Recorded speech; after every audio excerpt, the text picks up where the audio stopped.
Est-ce que tout le monde est installé? À peu près.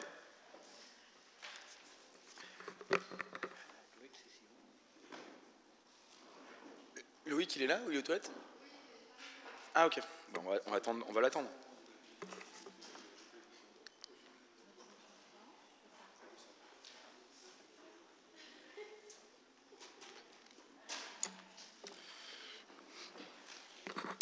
Allez, c'est parti. Bah, écoutez, bonsoir à toutes et à tous. Merci de votre présence.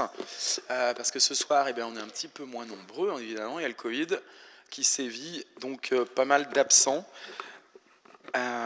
et pas mal de pouvoirs également.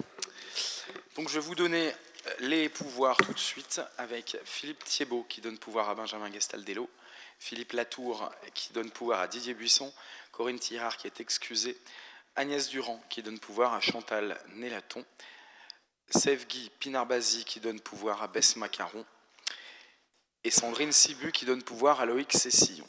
Voilà. On va pouvoir passer tout de suite à l'approbation du compte-rendu de la séance précédente, du précédent conseil municipal.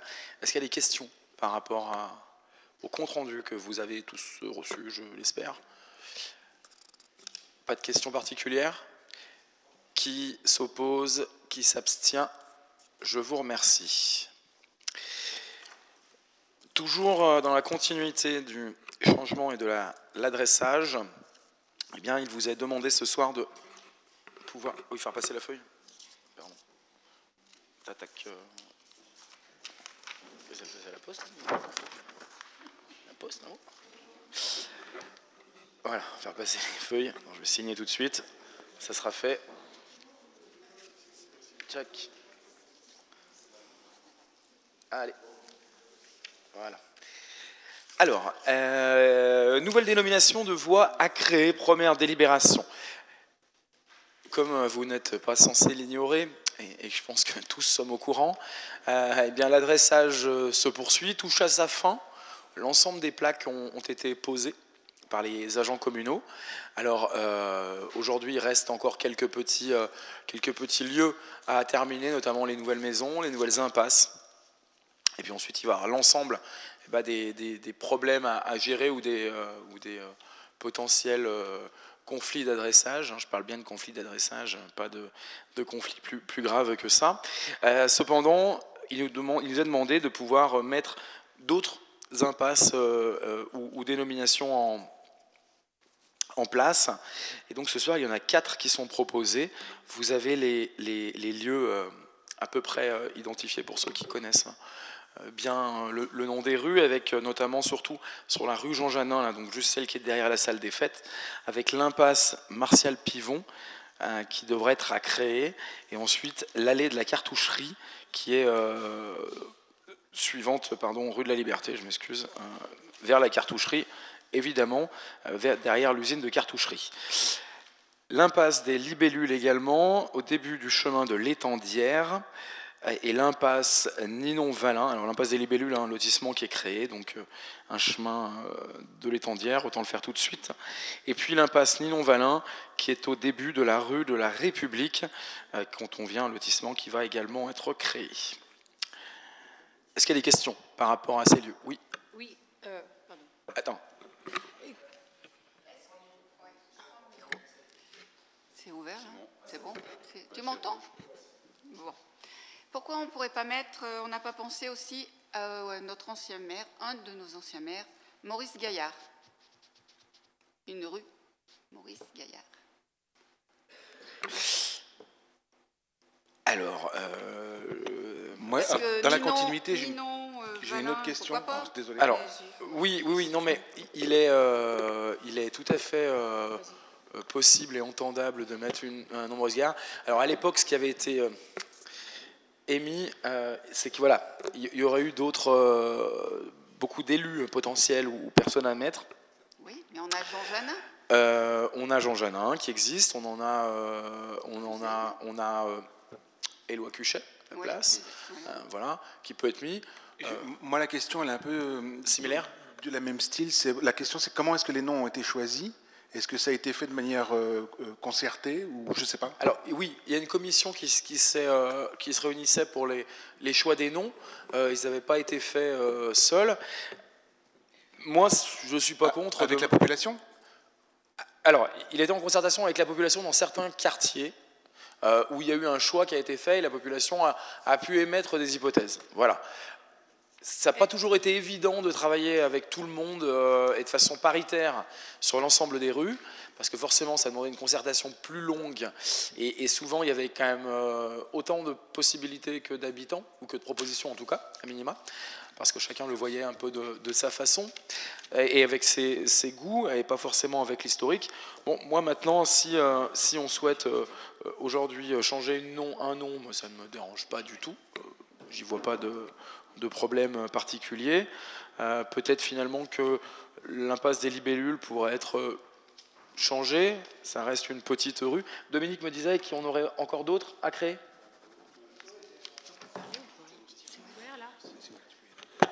Moi, c'est Ninon Valin. Je ne comprends pas pourquoi. Oui, Ninon Valin, elle n'est pas d'ici, comme elle n'est pas des Abrais. Non, mais c'est pas la personnalité des Abrais qui est retenue, c'est plutôt le cas sociologique, ouais. J'ai envie de dire. Ouais. Qui a quand même son intérêt, son importance. Il y a pas mal d'endroits aujourd'hui où Ninon Valin ressort sur les secteurs. Si maintenant vous voulez qu'on le change et qu'on propose de mettre Docteur Gaillard, c'est avec grand plaisir. J'ai pas de problème là-dessus. Oui, il a été maire, je comprends, je trouve. Mais en fait, beaucoup de choses pour la commune. Ah mais heureusement, c'est bien l'engagement politique. Aussi. Mais il doit y avoir des poètes dans vos administrés, parce que l'autre jour c'était Jonqui, maintenant c'est Libellule. Mais pourquoi pas un peu de littérature, hein? Ce que je trouve. Un passe Baudelaire, un passe Pascal. Pardon. On a quand même une commission qui est en place, qui a travaillé sur ces noms de rues sur la durée. Après, on peut émettre des souhaits, etc. Mais je pense que c'est quand même bien de respecter les choix des commissions qui se réunissent et qui travaillent en amont.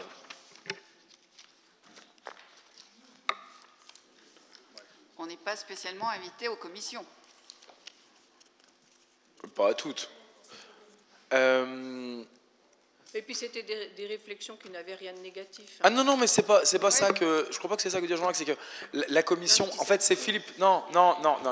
Ce que vous voulez dire, c'est que c'est Philippe Thiebaud qui s'occupe de cette commission-là, et c'est pas que, en effet, ils n'ont que des bonnes idées, pas les autres. Loin de là. C'est que ce soir, Philippe étant pas là, il a peut-être pas expliqué le chemin de réflexion.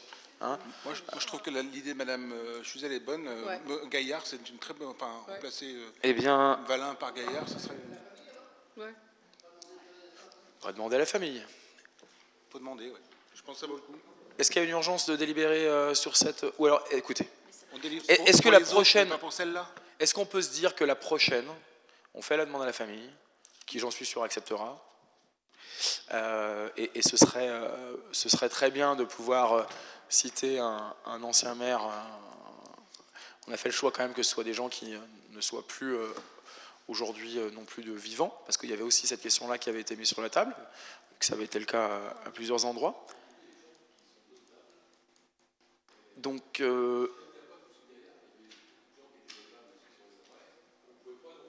parle bien dans le micro, Fred. Tu as raison, mais... C'était un peu le problème des noms, mais voilà. Ouais. Mais, Frédéric, parle dans le micro, s'il te plaît.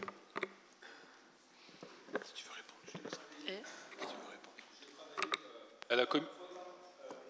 Ouais. J'ai travaillé à la commission donc d'adressage, et c'est vrai qu'on s'est posé beaucoup de questions, et c'est pas évident, parce qu'on voulait pas oublier, on voulait oublier personne sur les Abrais, puis les alentours, si Fitieux, puis la Bâtie.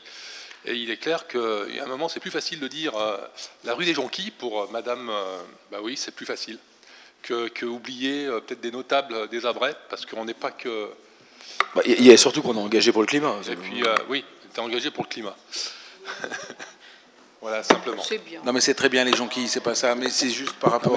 C'est vrai que... Non, mais c'est sûr que la question, elle se posait. Ça a été la première réflexion de dire est-ce qu'on met les personnes de la commune, notamment Maurice Gaillard, tous ces gens-là, d'autres sur Fitieux de ça, et toujours la même situation, notamment pour le naming des stades aussi. C'est de dire, oui, alors ok, il y a lui, mais il y avait aussi lui, il y avait aussi lui.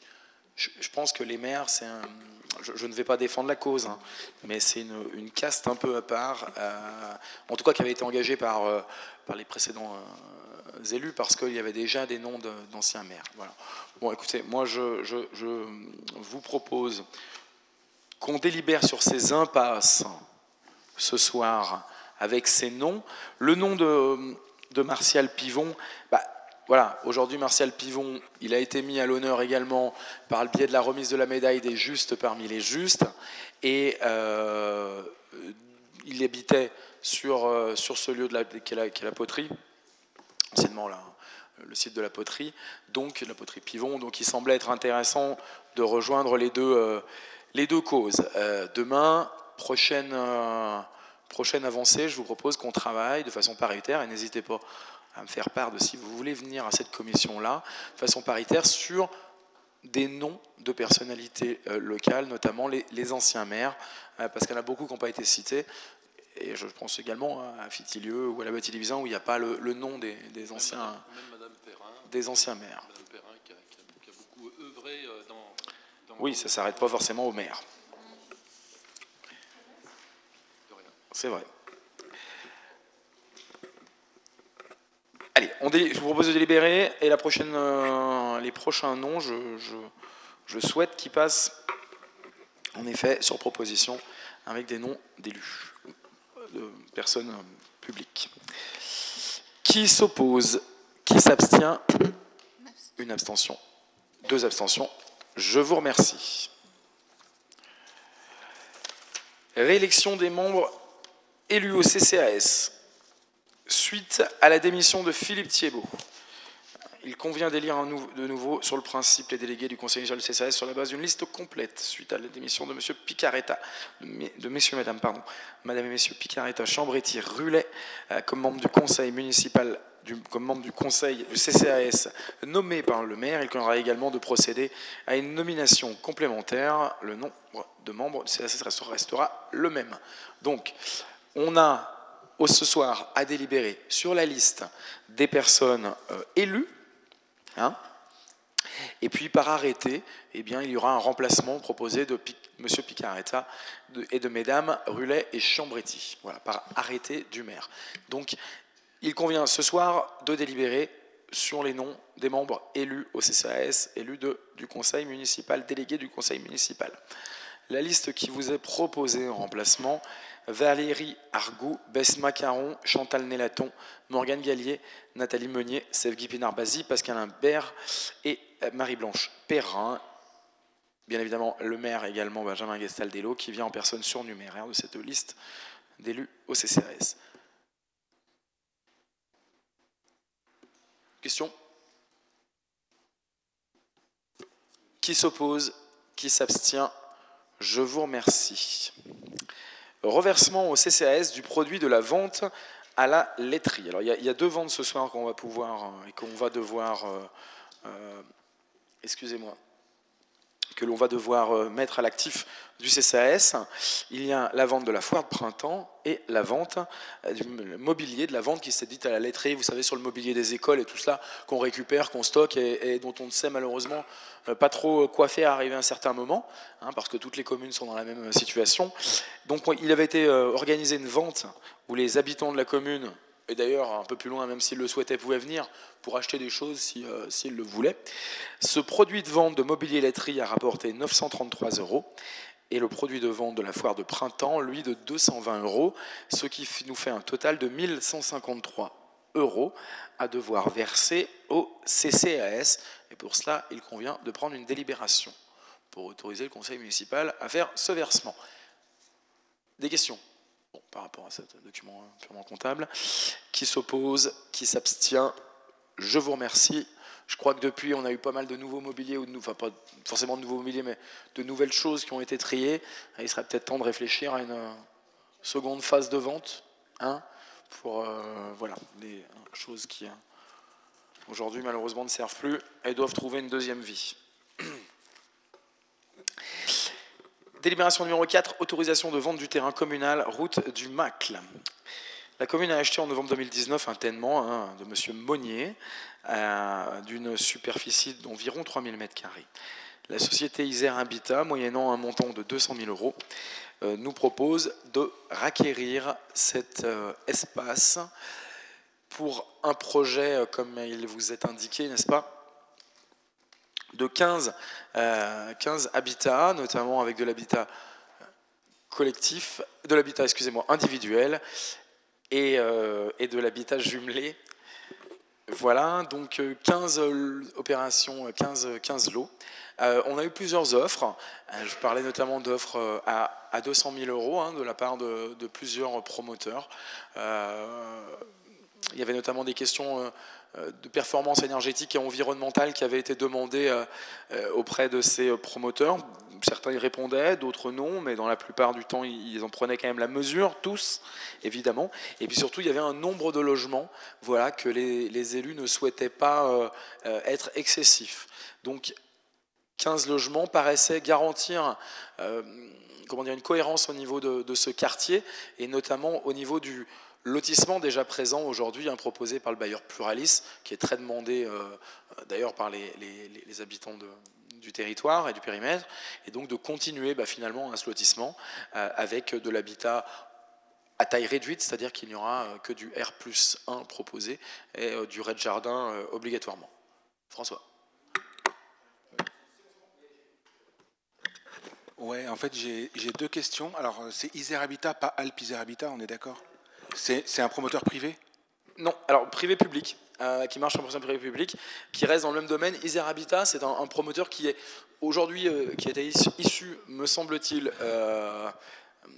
de Grenoble Habitat. Et de la 3G, me semble-t-il, il y a de ça 25 ans. Isère Habitat donc, est surtout présent sur le périmètre de la métro, périmètre de Voironnet, et nous on a souhaité les solliciter aussi à un moment parce que j'avais pu me rendre compte qu'ils avaient reconstruit à l'époque le centre de la Chapelle de la Tour, là où il y a les commerces actuellement et tout ça, qui était plutôt une belle construction. Également une résidence qui s'appelle les Douglas, je crois, à Faverges de la Tour, où là c'est de la maison individuelle, bois, très sympa dans le centre-village. Il doit y avoir 6 lots, je crois, et qui avait des caractéristiques architecturales et d'accessibilité qui étaient vraiment intéressantes, et où en tout cas le travail avec les élus, notamment ceux de la Chapelle de la Tour, parce que c'était surtout avec eux que j'avais échangé, et la communauté de communes où à l'époque je m'en occupais, avait été vraiment bon, avec des gens très à l'écoute. Alors, c'est pas par là que les autres ne sont pas à l'écoute, loin de là, mais voilà, c'était un nouvel opérateur, et il semblait intéressant de pouvoir faire venir un nouvel opérateur. Par contre, la question intéressante, c'est de dire que là, ce sera que de l'accession à la propriété. Voilà.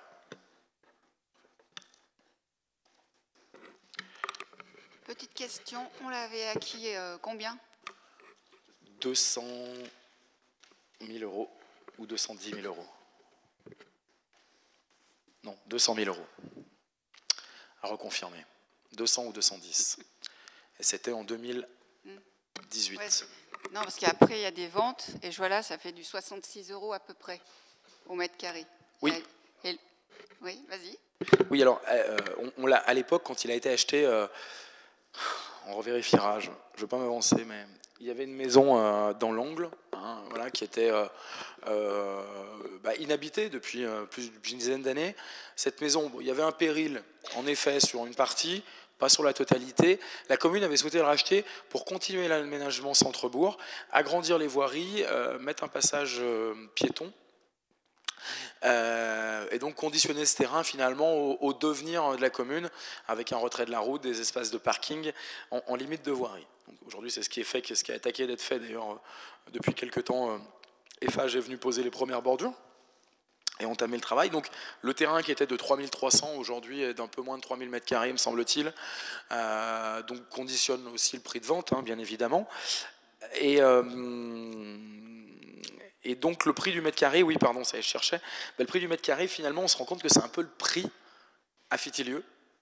En tout cas, c'est les domaines qui ont fait cette estimation-là, à 195 000 €, je crois. C'est un peu correspond à la valeur vénale de France Domaine, voilà, qui avait fait cette proposition, parce que Fitilieu moins accessible que les Abrets. Donc là, aux Abrets, on va être à 90 € ou 100 € le mètre carré à certains endroits, eh bien, sur les communes en périphérie, on va être moins, dans l'hypercentre des Abrais, on va être sur une offre moins élevée. Voilà. Donc c'était ça aussi également qui venait contraindre les propositions des promoteurs. Vraiment, le montant de 200 000 €, il n'est pas venu du jour au lendemain. Les propositions qu'on a eues à hauteur de 200 000 €, elles comprenaient une économie de 40 logements minimum. Voilà. Tous ceux qui voulaient acquérir le terrain à hauteur de 40 000 € proposaient à minima 40 logements pour pouvoir équilibrer l'opération. Isère Habitat avait attaqué dans cette démarche en disant il va falloir qu'on densifie parce qu'il faut qu'on puisse équilibrer. Après moult discussions, ils ont souhaité en effet se dire écoutez, si vous le voulez, on fait 15 logements avec un prix qui était beaucoup plus bas que ces 200 000 € là. Et finalement, à s'entendre sur un premier projet qui est intéressant pour eux, qui est intéressant pour la commune, qui a une certaine qualité également environnementale, ça pouvait être intéressant de bosser ensemble ici. À partir de là, ce montant était proposé de 200 000 € pour 15 logements. Donc en effet, il peut paraître moindre au prix du mètre carré par rapport à l'hypercentre des Abrais ou d'autres secteurs, mais il y a quand même d'autres contraintes également. Est-ce que tu as un estimatif de la taxe d'aménagement qu'on va percevoir? Aujourd'hui, non. Mais on pourra revenir rapidement avec cette réponse. D'autres questions? Qui s'oppose? Qui s'abstient? Je vous remercie.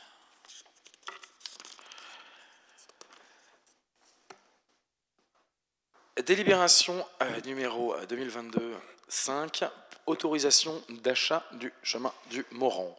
Alors, dans la continuité des projets émis, la commune a souhaité reprendre la main sur le projet d'entrée de ville, notamment le projet dit de la Maison Dauphinoise, sur la périphérie de la Maison Dauphinoise.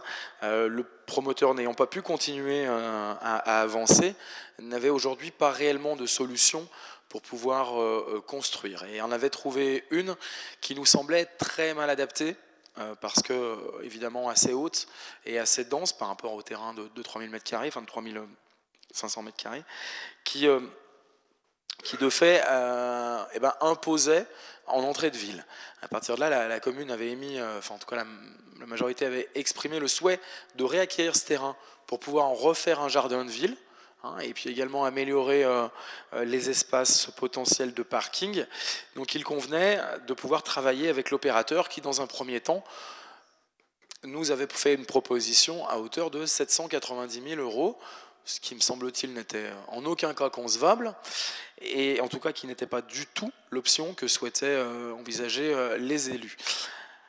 À partir de là, le foyer d'accueil médicalisé, dans son plan de rénovation, souhaite aujourd'hui sortir l'ensemble des espaces de parking de l'enceinte actuelle du FAM, pour pouvoir également créer un espace paysager, en tout cas un jardin, qui sera accessible aux résidents, mais bien évidemment également aux personnes du quartier extérieur.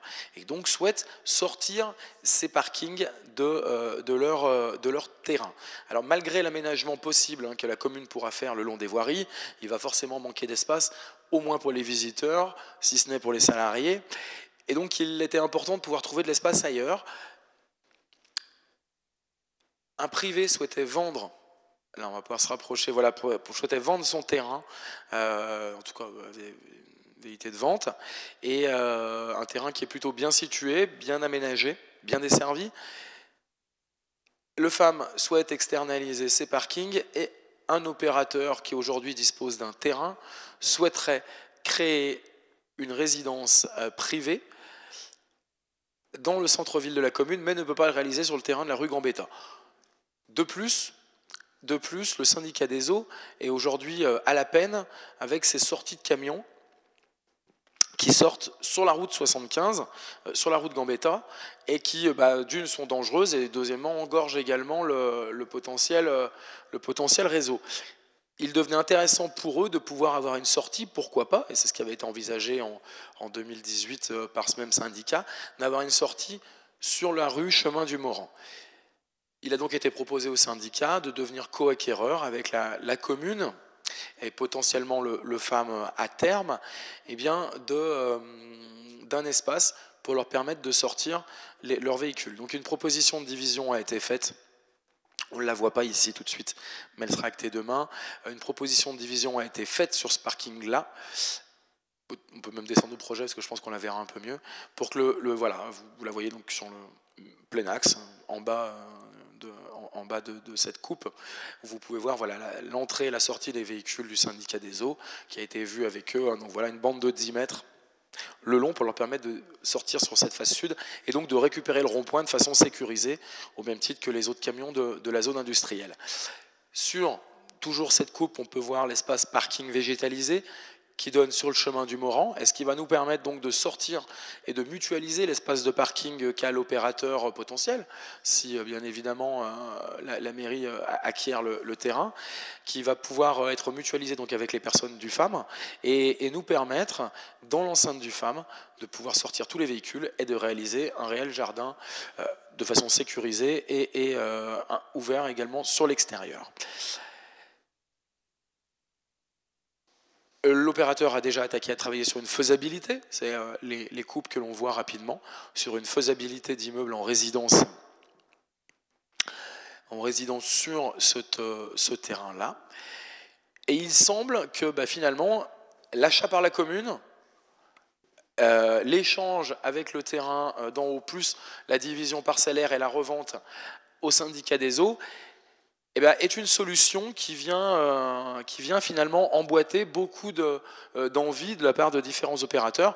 Déjà de l'opérateur qui aujourd'hui ne fait rien de son terrain, mais en fera quelque chose un jour, parce que de toute façon il est à lui.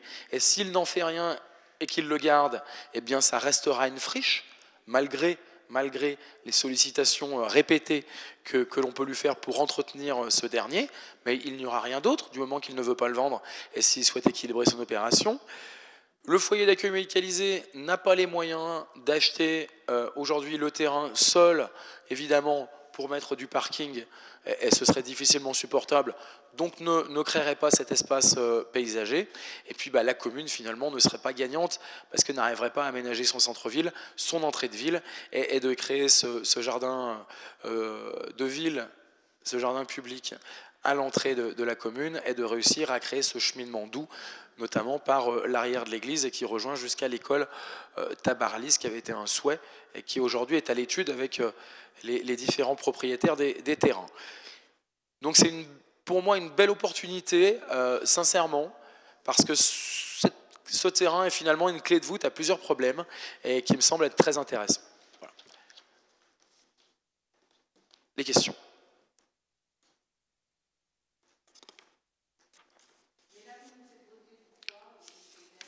Pour acheter un terrain à hauteur de...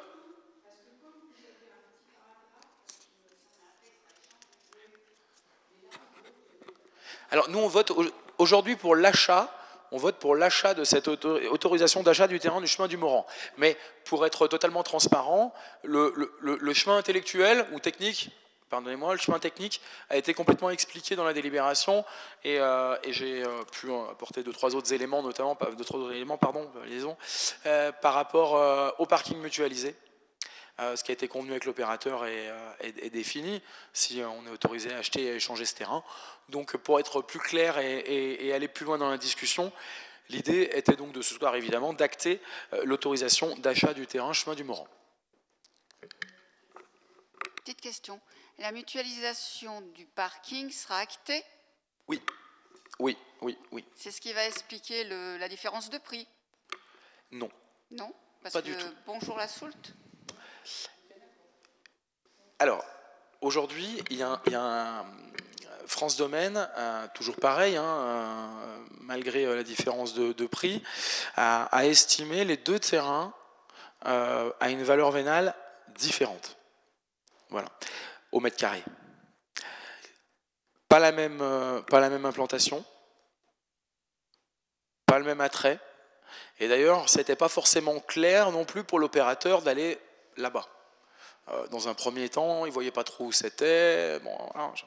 Donc, pas la même visibilité. Pas la même visibilité pour l'opérateur. L'offre et la demande font que pas le même prix. Alors en effet, pour nous, on peut se dire, mais attendez, il y a une différence de prix, il y a une différence de coût, et à partir de là, il n'y a pas d'intérêt à le faire. Il y a une volonté de créer de la biodiversité. Rachetons ce terrain-là, on y fait un jardin public dessus, et puis on n'en parle plus. Si on veut faire vraiment un jardin public, hein, pourquoi pas. Bon, il convenait aussi surtout de se sortir d'une impasse qui était, je crois, l'entrée de ville catastrophique aujourd'hui, parce que finalement, ce terrain-là qui aujourd'hui est caché, est en herbe haute, c'est un peu fouillis, en tout cas il n'y a rien d'entretenu, mais c'est un simple pré verger avec quelques arbres dessus. On ne le voit pas, on s'en soucie pas. Finalement, même s'il y avait une maison écroulée au milieu, peut-être, sur 5000 m², on ne le verrait pas, on s'en soucierait pas, parce qu'il n'est pas plein passage, pleine ville, plein axe. Donc c'est vrai que sans doute ceci explique cela, et le fait du prix du mètre carré différent, parce qu'en effet, c'est sûr, il y a un prix de mètre carré qui est différent. Voilà. La première proposition qui avait été faite par les élus, toujours en adéquation avec les services du domaine, pour le terrain en haut, là, était à 450 000 € d'achat. Hein, la proposition de France Domaine pour le terrain de la rue Gambetta était à hauteur de 450 000 € ou 440 000 €, mais enfin voilà, à cette hauteur-là. C'est pour ça qu'on s'est permis de faire la proposition. Et surtout, pour se protéger, se prémunir, eh bien, d'acter la mutualisation des parkings. Voilà. Mais c'est une très bonne question. Et bien, il y a surtout une différence de mètres carrés, surtout. Potentiellement. Mais c'est toujours pareil. Si on achète un mètre carré à... Oui.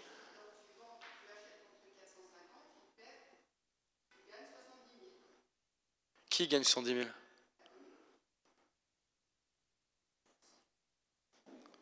Je suis désolé, j'ai pas compris. Redis-moi, s'il te plaît, Claire. Non, mais clairement, aujourd'hui, on pourrait dire qu'au mètre carré, il y a une différence de prix. Donc, en effet, il y a une différence de 130 000 €, 70 000 €, 80 000 €. C'est vrai. Sauf que la différence, c'est que l'opération qui se fait rue Gambetta, si la personne met des cellules commerciales, elle les loue. Elle les loue cher. Si la personne qui fait son opération met des cellules commerciales ou autres, libérales, par exemple, rue Chemin du Morand, c'est pas la même visibilité. Qui, au rez-de-chaussée, aura également des locaux tiers pour des activités potentiellement libérales. Voilà, à travailler en parallèle, notamment avec le FAM et l'EHPAD, justement. Donc oui, c'est sûr, il y a une différence de coût. Moi, je la crois assez réelle, hein, parce que de toute façon, nous, on ne pouvait pas empêcher demain, sur le terrain rue Gambetta, de faire une opération terriblement dense au PLUI, excusez-moi, qui de fait allait monter à R3, R4 potentiellement, enfin R3 plus attique, et donc nous conditionner, pour employer un mot soft, l'entrée de ville dans un contexte vraiment massif et clair.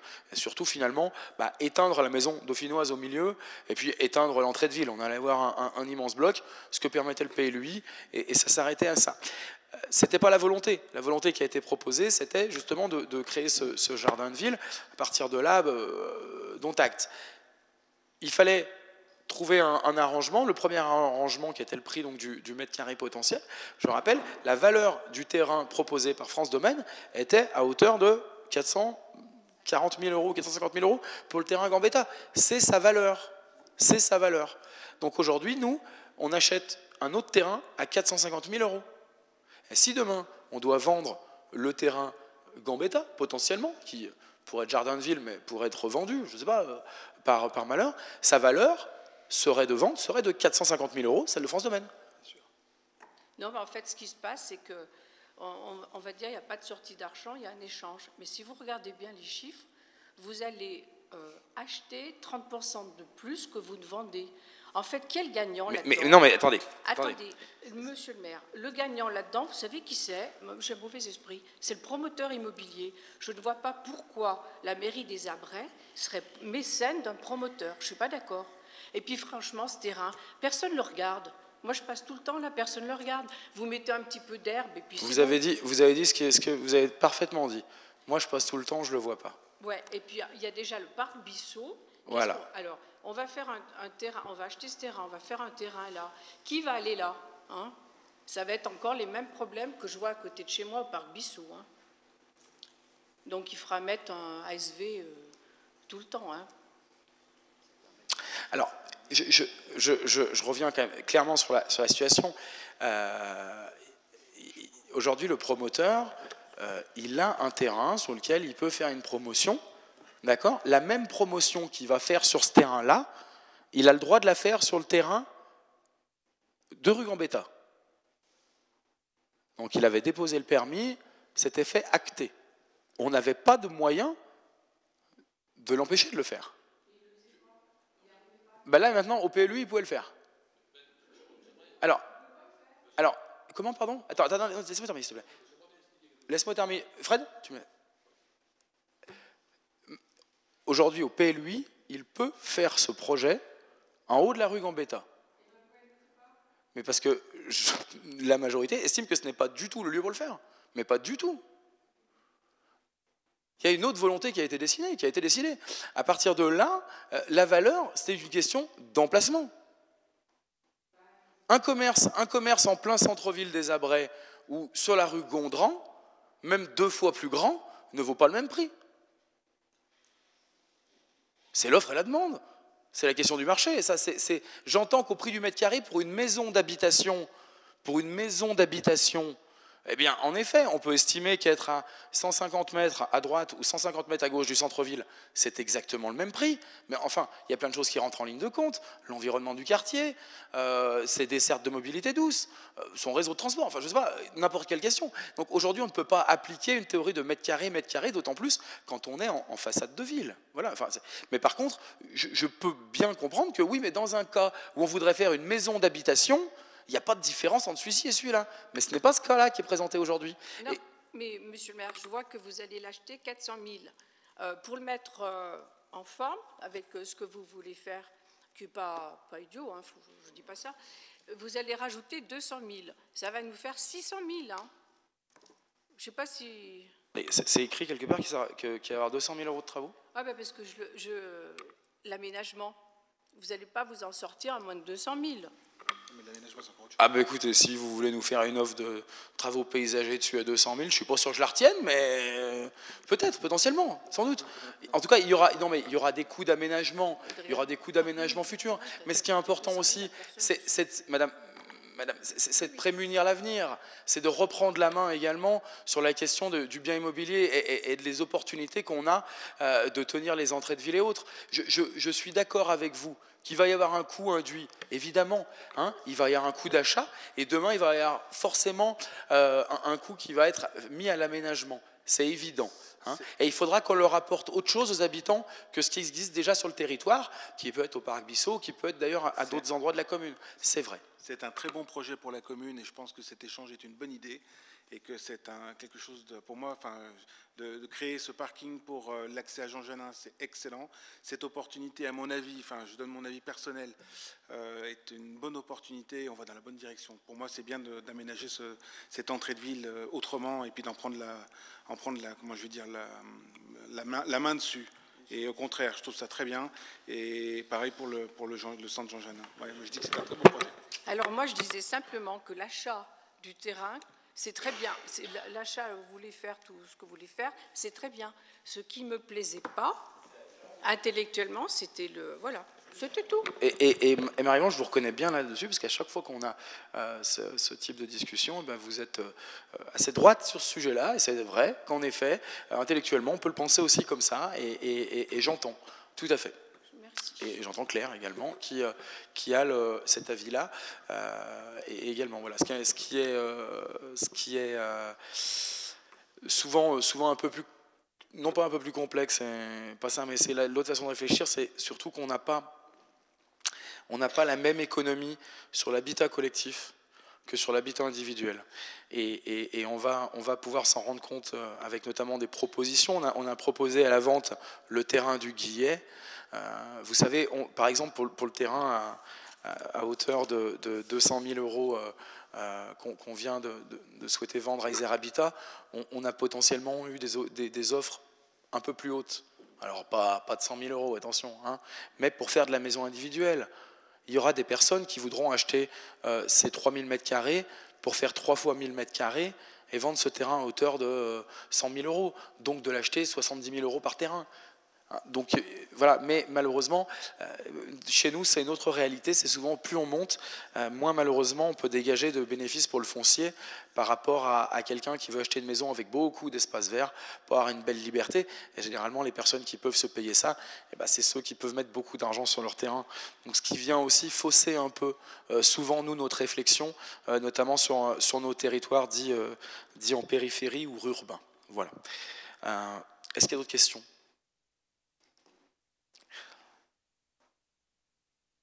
Eh bien, écoutez, je propose de passer au vote. Qui s'oppose à l'autorisation d'achat du terrain du Morand? Qui s'abstient? Je vous remercie. On va pouvoir prendre la deuxième, je pense, dans le même chemin. L'autorisation d'échange donc du terrain rue Gambetta et chemin du Morand. Qui s'oppose? Qui s'abstient? Alors, qui s'oppose? Marie-Blanche? Vous vous opposez à l'échange. Très bien. Donc à la deuxième délibération. Parfait. C'est ça, c'est bien ça. On est au beau tempo. Donc, autoriser donc l'échange du terrain de rue Gambetta, chemin du Morand. Une opposition. Abstention? Une opposition, Marie-Blanche Perrin. Je vous remercie. Je vous propose bien d'annuler la délibération suivante, la délibération numéro 7, car aujourd'hui le décret n'est toujours pas sorti. Et donc ne nous permet pas de délibérer sur la répartition du produit de taxe d'aménagement en zone d'activité. Donc la communauté de communes nous a indiqué de ne plus avoir d'obligation à prendre cette délibération. Délibération suivante, numéro 8. Attribution du marché d'assurance de la collectivité.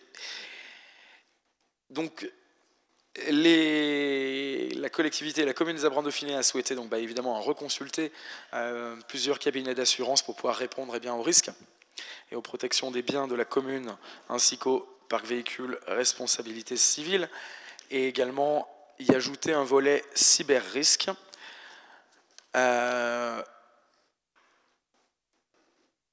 Vous pouvez voir le tableau assez synthétique parce que finalement peu de réponses. Merci. Peu de réponses de la part de différents cabinets. Pour le lot dommages aux biens, nous avons une seule réponse qui est Alliance Secara à hauteur de 18 796 €. Le lot numéro 2, responsabilité civile, 5 080 dans les contrats actuels, attention. La prime donc, annuelle, 3 728 €. Nous avons une deuxième offre de Groupama à hauteur de 2 966,60 €. Lot numéro 3 pour le parc automobile. Nous avons donc un assureur Great Lake Insurance. Je pense que je le prononce plutôt pas mal. À hauteur de 8 926,85 €. Et qui propose également, donc Alliance Secara, propose également ses prestations à hauteur de 11 476 €. Et Groupama propose à hauteur de 9 773 €. Et ensuite, sur la partie cyber-risque, nous avons Great Lake Insurance qui propose à 2024,40 €, une assurance donc qui nous vient d'Allemagne, qui n'est pas située en France, par un courtier mandataire, dans le 62. Et ensuite, Generali qui propose la cyberprotection à hauteur de 2 821,79 €. Je vous propose de retenir des lots, différents lots.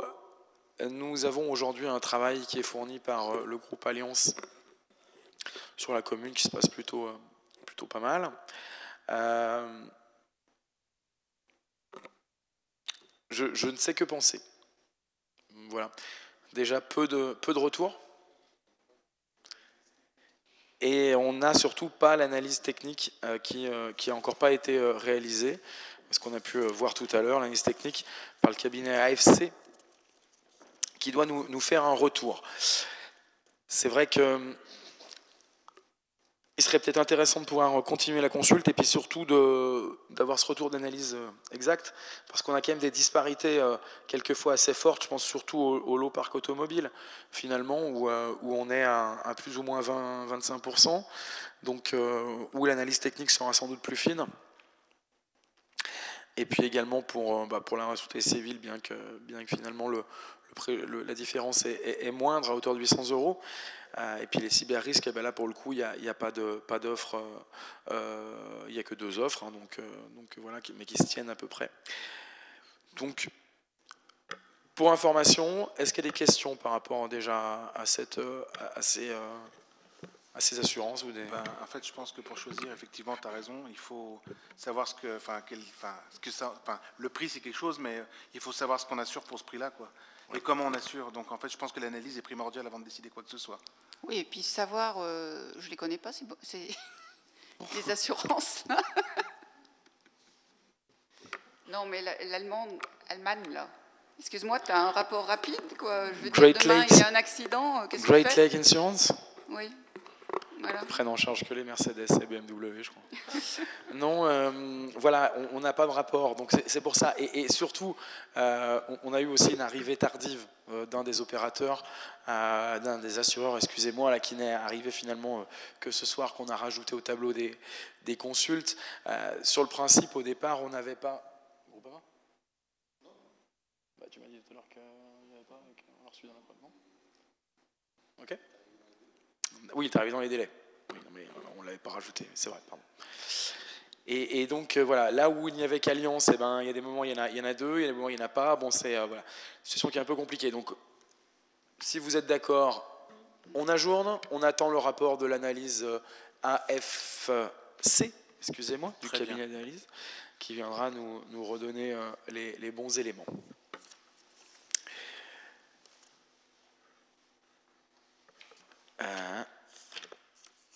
Contrat d'assurance des risques statutaires.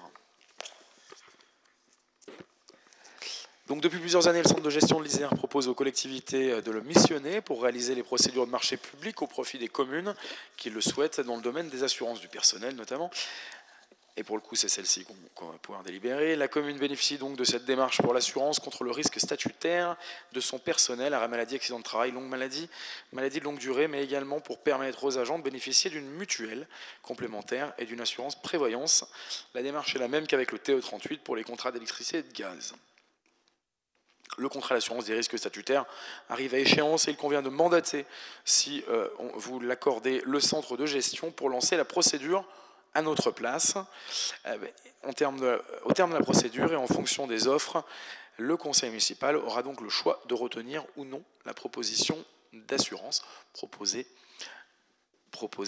par le centre de gestion CG38. Des questions ? Qui s'oppose ? Qui s'abstient ? Merci. Donc autorisé à prendre attache avec le centre de gestion pour l'appel d'offres. L'année prochaine, nous allons pouvoir réaliser le recensement qui a lieu tous les 6 ans, tous les 5 ans plutôt, et qui a été donc repoussé d'1 an par rapport au Covid, à compter du 19 janvier 2023 et ce jusqu'au 18 février 2023. L'INSEE va donc procéder au recensement de la population des abreuvoirs en Dauphiné. Pour cela, il convient de pouvoir recruter des agents recenseurs et notamment de leur offrir des conditions de rémunération. Donc on va pouvoir, je ne vais pas forcément vous lire littéralement, je vais pouvoir reprendre les grands éléments. La commune va percevoir une indemnité forfaitaire de 11 902 € pour l'ensemble de cette opération, pour laquelle elle a toute liberté dans le recrutement et la rémunération des agents recenseurs. Il est donc proposé que les agents recenseurs soient rémunérés sur la base d'une somme forfaitaire correspondant à l'indemnité de l'INSEE divisée par le nombre total de foyers à recenser, estimé à 3 600 foyers sur la commune, et multiplié par le nombre de foyers dans le district affecté à l'agent, majoré d'1 €, soit 4,5 € par logement. Cette somme pourrait être bonifiée par une prime en fonction du taux de retour, 150% si plus de 50% de réponses par Internet, 150 €, excusez-moi, si plus de 50% de réponses par Internet, et 150 € si le taux global de réponse est supérieur à 95%, ce qui est aussi l'un des critères de mission. Une indemnité pourrait être ajoutée pour chaque session de formation dispensée par l'INSEE, à hauteur de 50 €, et pour les agents devant utiliser leur véhicule dans les districts peu denses, 50 €. Bon, on a repris les termes, district étant un périmètre très clairement pour ceux qui vont pouvoir faire à pied, pour ceux qui vont être obligés d'utiliser beaucoup plus leur véhicule. Par exemple, on a un exemple sur le bas, donc un agent recenseur qui effectue une mission sur une zone étendue de 200 logements toucherait 200 fois 4,50 € ce nombre de foyers, 50 € d'essence, plus 50 € de formation, plus 300 € de ces objectifs si les 50% de réponses par Internet et si les 95% de foyers recensés, et ce qui correspondrait à 1 300 € bruts. Hein, tout cela quand même pour dire qu'aussi que c'est régulièrement quelque chose que l'on fait en plus de son emploi. Ce n'est pas un emploi. Voilà, c'est une période d'1 mois, c'est pour des personnes qui vont soit avoir différents besoins ou différents temps aussi dans leur carrière, ou qui aiment tout simplement aussi le contact. Parce que je pense que pour faire ce travail-là, il faut aussi aimer le contact auprès des particuliers. Des questions? Alors cette année, une petite différence, c'est qu'au-delà de 65, on n'a pas le droit d'exercer ce titre d'agent recenseur au-delà de 65 ans.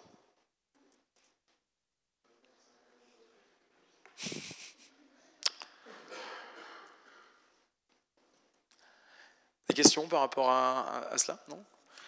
Qui s'oppose? Qui s'abstient? Je vous remercie. Oui, donc alors, si vous en connaissez des agents recenseurs, aujourd'hui on manque.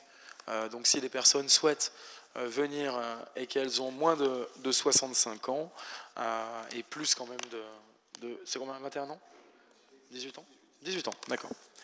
18 ans, et la majorité est à 18 ans maintenant, c'est ça, c'est pas 21. Eh ben, elles sont les bienvenues pour venir compléter les effectifs. Décision modificative numéro 3, délibération 2022 H11. Ah non, il y en avait une avant, non? On est bien? On est bien? Ok. Oui. Décision modificative numéro 3.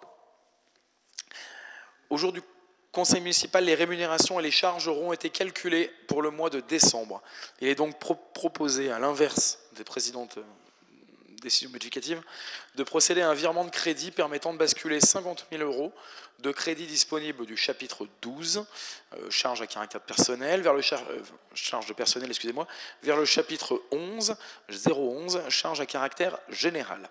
La trésorerie demande de compléter de 2 000 € la provision pour dépréciation de comptes de tiers pour porter le montant cumulé depuis 2020 de 16 000 € à 18 000 €. Pour une sortie d'actifs, la trésorerie demande également le virement des crédits d'une ligne d'opération réelle en opération d'ordre pour les mêmes montants. Donc plutôt bonne nouvelle.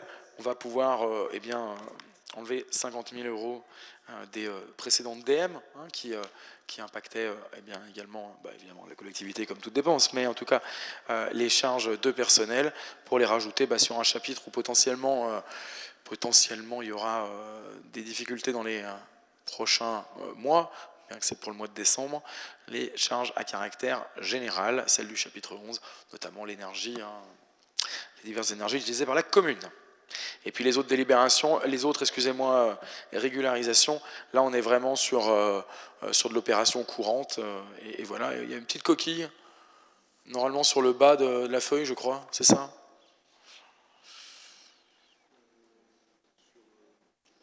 Sur le bas du tableau, me semble-t-il.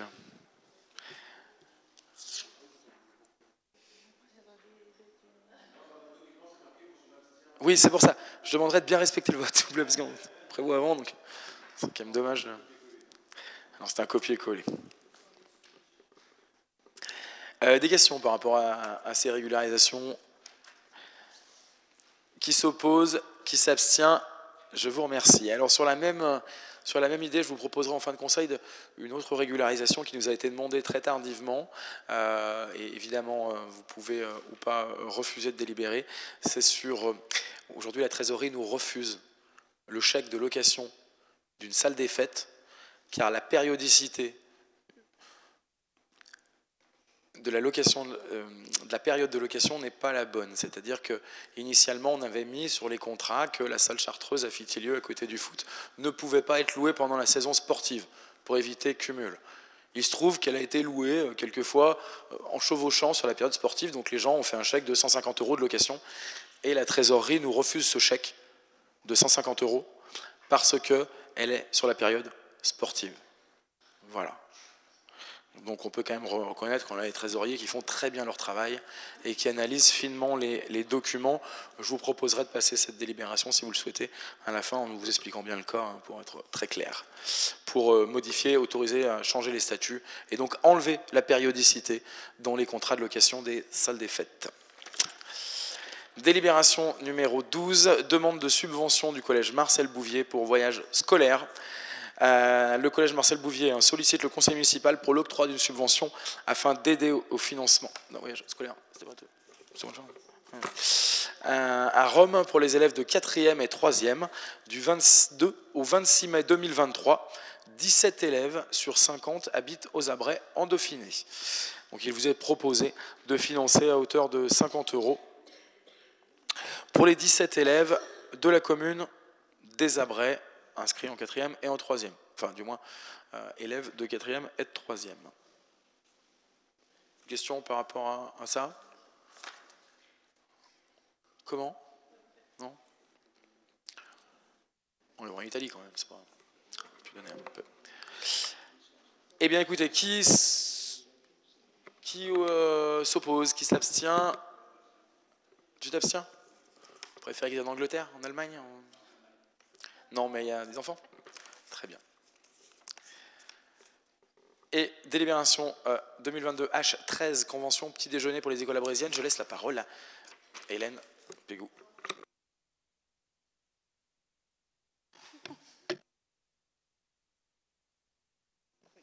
Le dispositif des petits déjeuners à l'école a été initié dans le cadre de la stratégie nationale de prévention et de lutte contre la pauvreté, donc en 2018. Dans un premier temps, c'est les écoles les plus vulnérables qui ont été ciblées et la tendance est à la généralisation sous l'impulsion des inspecteurs d'académie. Chaque école, d'autant que chaque école doit refaire son projet d'établissement.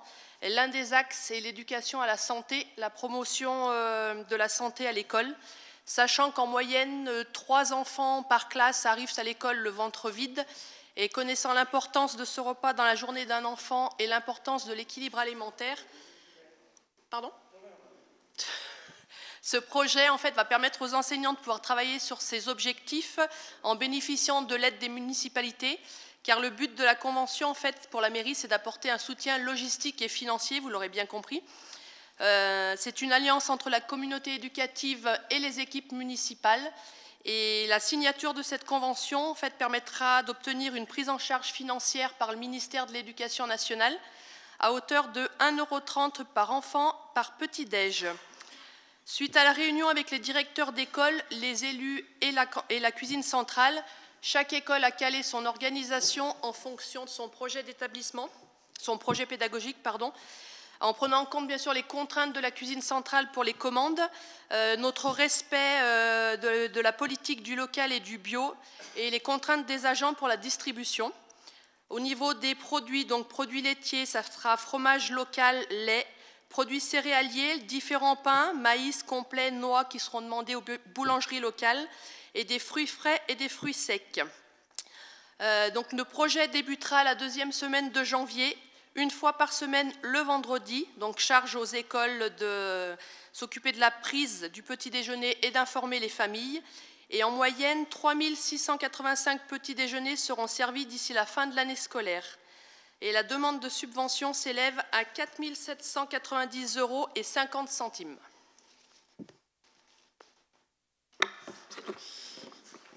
Eh bien, dis donc. Est-ce qu'il y a des questions par rapport à cette délibération? Oui, Claire. Oui, pourquoi on parle d'une classe par école? il reviendrait à la charge de la commune de fournir des denrées pour l'organisation d'un petit déjeuner au moins par semaine et au minimum dans une classe par école. Donc là, ça serait tous les élèves quand même. On ne se limite pas... Chaque école a choisi son organisation. Il fallait au moins au minimum une classe pour qu'on puisse avoir le droit à cette subvention. Et chaque école a choisi son mode de fonctionnement. Alors, par exemple, sur la Bâtie-Divisin, c'est 2 classes sur toute l'école. Sur Fitilieu, c'est toutes les classes. Madame Pégou, veuillez appuyer sur votre micro, s'il vous plaît. Sur Fitilieu, c'est toutes les classes. Sur la Bâtie-Divisin, les enseignants ont ciblé 2 classes. Sur Tazief, c'est 2 classes. Tabarly, 2 classes. Les Dauphins, les 3 classes. Et voilà. Donc en fait, c'est chaque école qui restait libre de son organisation. Mais il fallait au minimum une classe par école.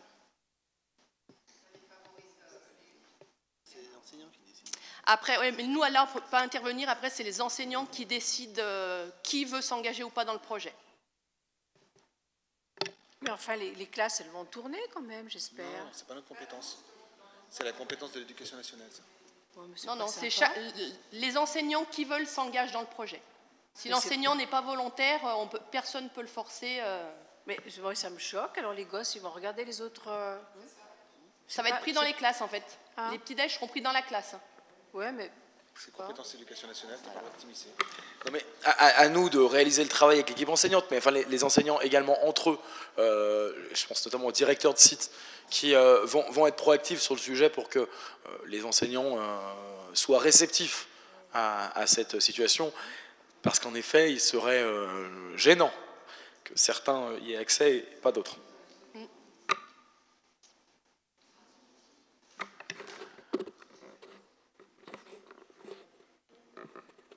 Mais dans la légalité et ce qui est présenté par Hélène et le texte brut, légal, en effet, c'est que chaque enseignant est susceptible d'accepter ou de refuser, pourquoi pas de le faire. Bon, voilà, si la commune le met en place, il n'y a pas de raison, je crois. J'en déduis que l'inégalité commence déjà au petit déjeuner. Et dès la plus tendre enfance. Vous avez Alors, ce n'est pas la commune qui le met en place. La commune apporte un soutien financier, voilà. Oui. C'est vrai que si c'était la commune qui avait mis en place ce projet, forcément on aurait imposé toutes les classes de toutes les écoles.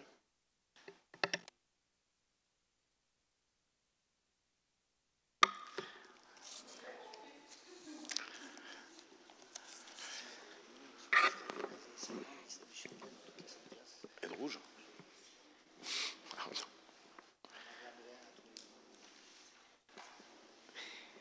Je vous propose de passer à la délibération. Qui s'oppose, qui s'abstient, 1, 2 abstentions. Je vous remercie.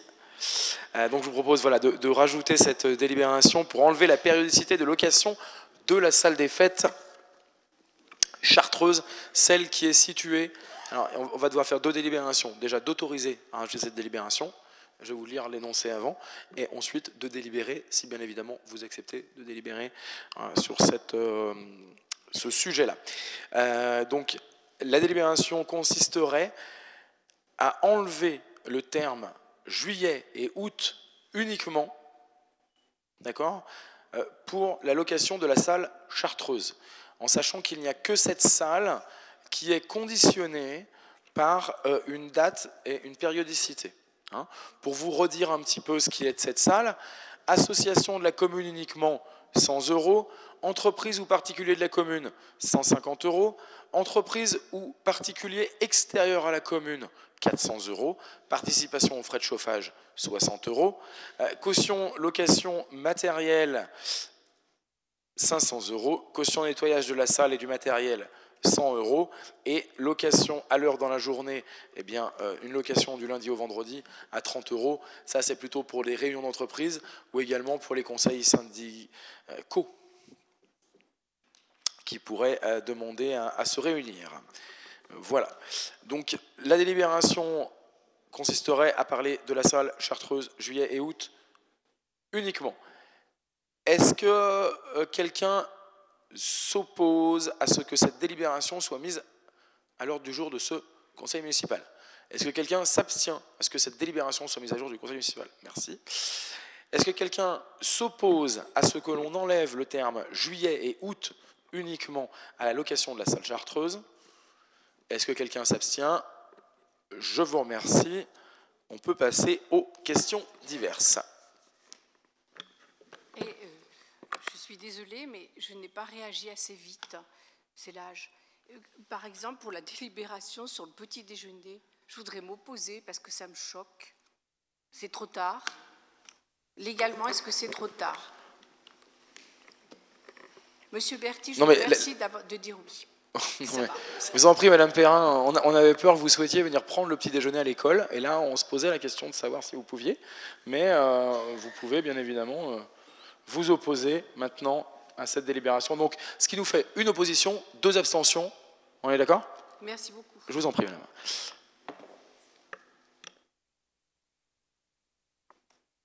Pour la suivante, c'est bon, hein?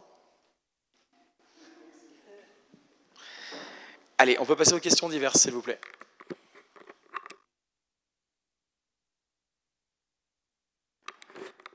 Eh bien, messieurs, dames, je vous souhaite une très bonne soirée et surtout de très bonnes fêtes de fin d'année. La semaine prochaine, pour information, il y a le marché de Noël traditionnel. Cette fin de semaine. Et puis, si la France eh bien, arrive à se qualifier, bah oui, c'est pour ça que j'ai pas employé le mauvais terme. Si la France arrive à se qualifier, à partir de là, il y aura sans doute un écran géant qui sera installé sur la place. Voilà, s'il fait pas trop froid et qu'il pleut pas. Et puis bah, si le Maroc réussit à se qualifier, eh bien on ira chez Mounir regarder le match. C'est un plaisir. Bonne soirée, bonne fête de fin d'année à tous.